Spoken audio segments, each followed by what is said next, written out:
ఏపీలో వాలంటీర్లకు సంబంధించిన బిగ్ బ్రేకింగ్ చూస్తున్నాం మనం. వాలంటీర్ వ్యవస్థ పునరుద్ధరించే విషయంపై ప్రభుత్వం తర్జన భర్జన పడుతోంది.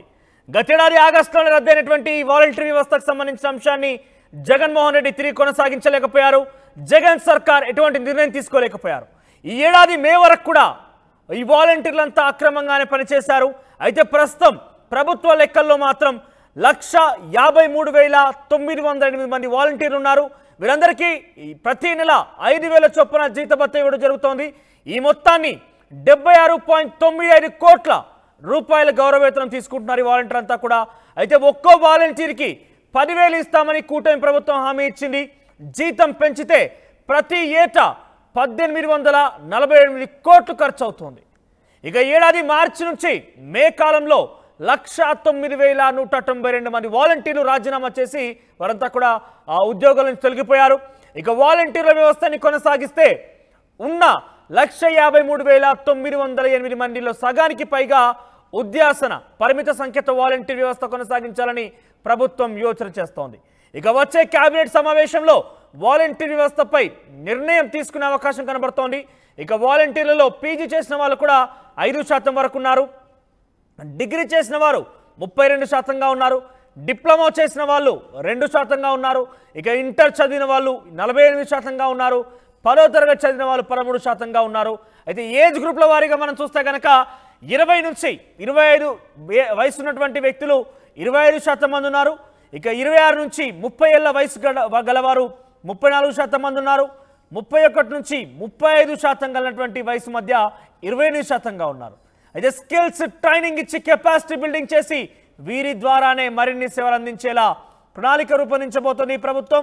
సో మొత్తం మీద వీరందరినీ కూడా తిరిగి సేవలోకి తీసుకోవాలా, తీసుకుంటే ఎటువంటి సేవలు వినియోగించాలి, వీటినటువంటి స్కిల్స్ ఆధారితంగా ఎవరెవరిని ఎటువంటి పనులకు వినియోగించాలి, ఈ రకంగా తర్జన భర్జన పడుతోంది రాష్ట్ర ప్రభుత్వం. రానున్నటువంటి కేబినెట్ సమావేశంలో దీనిపై ఒక కొలిక్కి వచ్చే అవకాశం కనబడుతోంది. ఒకసారి మా ప్రతినిధి కృష్ణమోహన్ దగ్గరికి వెళ్దాం మనం. కృష్ణమోహన్, వాలంటీర్లు సుమారుగా రాష్ట్ర వ్యాప్తంగా 3 లక్షలకు పైచిలకు వాలంటీర్లు ఉన్నారు. వారిలో ప్రస్తుతం కొనసాగుతున్న వారు కేవలం 150 వరకు మాత్రమే. మిగిలిన వారు అంతా కూడా గతంలో ఒక వివాదం కారణంగా పెద్ద ఎత్తున వారంతా రాజీనామా చేశారు. అంతా కూడా పూర్తిగా వైసీపీ యొక్క ప్రోద్బలం, వైసీపీ యొక్క ఎంకరేజ్మెంట్ వెళ్ళి రాజీనామా చేస్తూ ఉంటారు. అంతా కూడా ఇప్పుడు వాపోతున్నారు, ఇప్పుడు కన్నీరు పెడుతున్నారు. సో వీరి గురించి ఎటువంటి నిర్ణయం తీసుకునే అవకాశం ఉంది? ఎస్ మనోజ్, మొత్తం మీద అయితే ఇప్పుడు వాలంటీర్ వ్యవస్థను ఎలా రన్ చేయాలి అనే దాని మీద ప్రభుత్వం పెద్ద ఎత్తున తర్జన భర్జన పడుతున్న పరిస్థితి. ఎందుకంటే గతంలో వాలంటీర్ వ్యవస్థ వైసీపీ ప్రభుత్వం ప్రారంభించిన తర్వాత ఎన్నికల సమయంలో వాళ్ళని సేవలను ఉపయోగించొద్దు అని చెప్పి ఈసీ హైకోర్టు ఇచ్చిన ఆదేశాల మేరకు డెఫినెట్గా వాళ్ళందరిలో కొంత పక్కన పెట్టిన నేపథ్యంలో కొంత వైసీపీ నేతలు, అక్కడున్న స్థానిక ఎమ్మెల్యేలు కావచ్చు, కొంతమంది ఆ వార్డులో ఉన్న వైసీపీ నేతలు కావచ్చు, వాళ్ళందరూ ఒత్తిడి మీద చాలామంది వాలంటీర్లు దాదాపుగా 1,10,000 మంది వరకు వాళ్ళందరూ కూడా తమ ఉద్యోగాలకు రాజీనామా చేశారు. ఇప్పుడు ప్రభుత్వం మారిన తర్వాత తమకు తిరిగి వాలంటీర్ వ్యవస్థను కొనసాగించాలని కోరుకున్నా కూడా ప్రయోజనం కలిగే పరిస్థితి అయితే లేదు. వాళ్ళందరినీ కూడా ఇప్పుడు ప్రస్తుతానికైతే తొలగించిన పరిస్థితి. సో ఆగస్టు నెల నుంచి కూడా ఇప్పటి వరకు దాదాపుగా అంటే ఈ మధ్య జరుగుతున్న ఆగస్టు నెల నుంచి గత ఏడాది ఆగస్టు నుంచి కూడా జరుగుతున్న ఈ వ్యవహారం అంతా కూడా అనధికారికంగానే జరుగుతుంది. వీళ్ళందరికీ కూడా గతంలో 5,000 చొప్పున జీతం ఇచ్చే పరిస్థితి. అయితే గతంలో ఇదే తెలుగుదేశం ప్రభుత్వం, ఇప్పుడు అధికారంలో ఉన్న తెలుగుదేశం ప్రభుత్వం, కూటమి ప్రభుత్వం వాలంటీర్కి మేము 10,000 ఇస్తామని కూడా ప్రామిస్ చేసిన నేపథ్యంలో ఇప్పుడు ఈ వాలంటీర్లని ఎంతమందిని ఉంచాలి అనే కొన్ని లెక్కలు తీసుకునే ప్రయత్నం అయితే జరుగుతుంది మన. దాంతో దాదాపుగా ప్రస్తుతానికి 1,53,908 వాలంటీర్లు ఉన్నట్టుగా ఒక అంచనాకైతే వస్తున్నారు. వీళ్ళకి గౌరవవేతంగా 5,000 చొప్పున వేస్తే 76 కోట్ల రూపాయలు, దాదాపుగా 76.95 crores ఖర్చు అయ్యేది అంచనాకు వస్తున్నారు.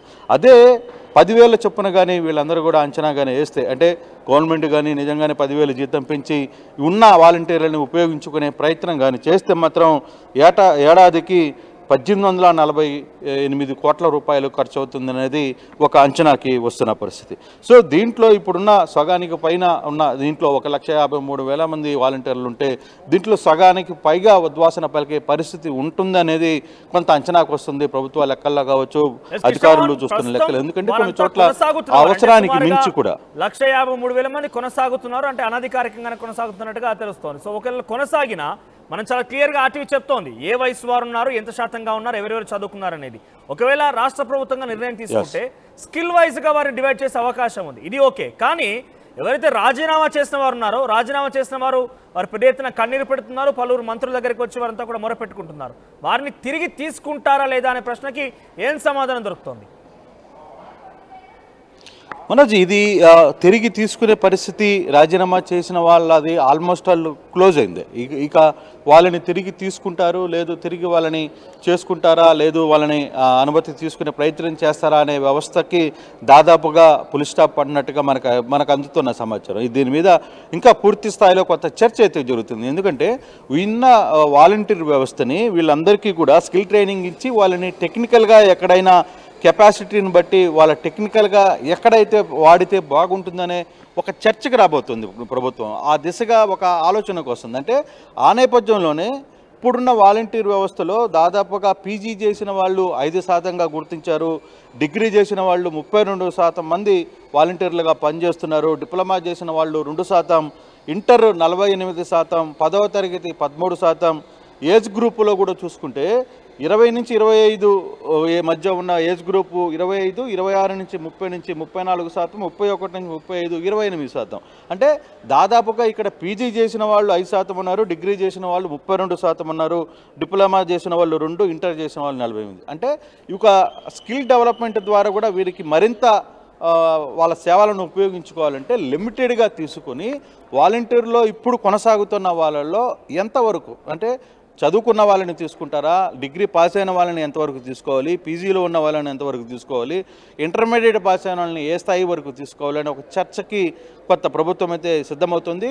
బహుశా రాబోయే రోజుల్లో దీని మీద ఒక పూర్తి అవగాహనకు వచ్చేయాలి అనే ఒక ప్రయత్నం అయితే చేస్తుంది. అయితే ఇప్పుడున్న వాలంటీర్ వ్యవస్థ కూడా చాలా వరకు తగ్గే పరిస్థితి ఉంటుందనేది మనకు కొంత సమాచారం అయితే కనపడుతుంది. అయితే ఉన్నంత వరకు వాలంటీర్ వ్యవస్థని వాడుకోవాలి అనుకుంటే 10,000 గౌరవ వేతనం పెంచినప్పటికీ ఉన్న స్కిల్డ్ ఎవరైతే వాలంటీర్లు ఉన్నారో వాళ్ళని మాత్రమే మనం ఉపయోగించుకుంటే ప్రభుత్వానికి కావచ్చు ఇతర అంశాలు కూడా ఉపయోగపడుతుంది తప్పితే ఎవరో కార్యకర్తలు చెప్పిన వాళ్ళందరికీ నాయకులు సూచించిన వాళ్ళందరికీ కూడా గతంలో వాలంటీర్ ఉద్యోగాలు ఇచ్చేశారు, వాళ్ళందరూ కూడా వాలంటీర్లుగా పనిచేశారు, వాళ్ళందరికీ 5,000 జీతాలు ఇచ్చారు అనేది ఒక చర్చ.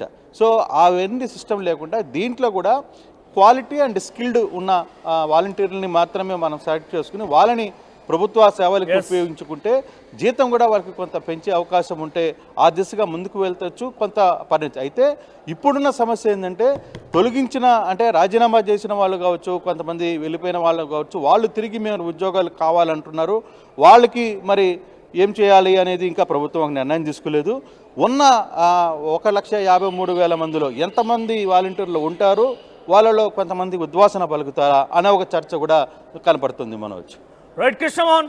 సో మొత్తం మీద ఏపీలో వాలంటీర్ల సంఖ్య చూస్తే కనుక సుమారుగా 3 లక్షల మంది వాలంటీర్లు, అంటే అటు ఇటుగా 3 లక్షల మంది వాలంటీర్లు అయితే ఏపీలో గత ప్రభుత్వంలో కొన్ని సేవలు వినియోగించుకున్నారు. దాదాపుగా వార్డుకొక వాలంటీర్ చొప్పున అక్కడ పెద్ద ఎత్తున వాళ్ళ యొక్క పెన్షన్ల పంపిణీ కార్యక్రమాలు కావచ్చు, ప్రభుత్వ పథకాలను కావచ్చు, వివిధ రకాల్లో వారు వినియోగించుకున్నారు. అయితే గతంలో వచ్చినటువంటి యొక్క ఫిర్యాదు మేరకు కావచ్చు పెద్ద ఎత్తున వాలంటీర్ వ్యవస్థను రద్దు చేయడం జరిగింది. ఆ రద్దు చేసినప్పటికీ సుమారుగా 1,53,000 మంది అక్రమంగానే ఎప్పుడైతే రద్దయినప్పటి నుంచి సుమారుగా మే వరకు కూడా వారంతా అక్రమంగానే కొనసాగినట్టుగా భావించాలి. ఎందుకంటే వారు పూర్తిస్థాయి వ్యవస్థ రద్దయినప్పటికీ కూడా వాళ్ళు సేవలు వినియోగించుకున్నారు, వారు కొంత విధుల్లో నిర్వర్తించారు. అయితే ఈ ప్రభుత్వం ఏర్పాటైన తర్వాత వాలంటీర్ లేకుండా ఇటీవల కాలంలో పెన్షన్ పంపిణీ కార్యక్రమం జరిగింది. పలు సేవా కార్యక్రమాలు విస్తృతంగా సచివాలయ సిబ్బంది నేరుగా ప్రజలకు తీసుకెళ్తున్నారు. అనేక రకాలుగా వివిధ ఉన్నటువంటి క్షేత్రస్థాయి అధికారులు కూడా ముందుకు వెళ్తున్నారు. అయితే వాలంటీర్ వ్యవస్థని ఏ రకంగా వినియోగించుకోవాలనేది ఏపీ రాష్ట్ర ప్రభుత్వం తర్జన పడుతోంది. గతంలో రద్దయినప్పటికీ అప్పుడు జగన్మోహన్ రెడ్డి ప్రభుత్వం ఉన్నప్పటికీ తిరిగి పునరుద్ధరించి వాటిని సక్రమ మార్గాలను తీసుకెళ్లే ప్రయత్నం జగన్మోహన్ రెడ్డి కూడా చేయలేరు. అయితే ఇప్పుడు ఆర్టీవీ చాలా క్లియర్గా చూపిస్తోంది కేటగిరికల్ వైజ్గా ఎవరెవరు ఏ రకంగా ఉన్నారు, ఎంత చదువుకొని ఉన్నారు, వారంతా ఏ శాతంగా ఉన్నారని చాలా క్లియర్గా మీకు చూపించే ప్రయత్నం చేస్తోంది. ఇప్పుడు 153,000 మంది సుమారుగా వారంతా కూడా విధుల్లో ఉన్నారు. రాజీనామా చేసిన వారు సుమారుగా 1,00,000కు పైగా ఉన్నారు. అయితే వీరందరికీ గతంలో మనం చూసుకుంటే కనుక 5,000 రూపాయల చొప్పున గౌరవ వేతనం ఇవ్వడం జరిగింది. అయితే ఈ 5,000 రూపాయల గౌరవ వేతనం సంబంధించి చూసుకుంటే కనుక రాష్ట్ర ప్రభుత్వం మీద 76.95 కోట్లు వారి మీద ప్రభుత్వం మీద కొంత భారం పడింది. ప్రస్తుతం కనుక వారిని స్కిల్ చేసి ఈ కేటగిరికల్ వైజ్గా చదువుకున్న వారిని పీజీలు చేసిన వారు డిగ్రీ చేసిన వారు ఉన్నారు కాబట్టి వారందరినీ కూడా స్కిల్ చేసి వాళ్ళు కొంత నూతన టెక్నాలజీని వారికి నేర్పించి ఆ తర్వాత వారిని విధుల్లోకి తీసుకొని సుమారుగా 10,000 రూపాయలు గౌరవ వేతనం కింద వాళ్ళకి కనుక ఇస్తే 1,848 కోట్ల రూపాయలు ఖర్చు అవుతుందట. అయితే ఈ విషయంపై రాష్ట్ర సర్కార్ ఆలోచన చేస్తోంది. అయితే గత ఏడాది మార్చి నుంచి మే కాలంలో సుమారుగా 1,09,000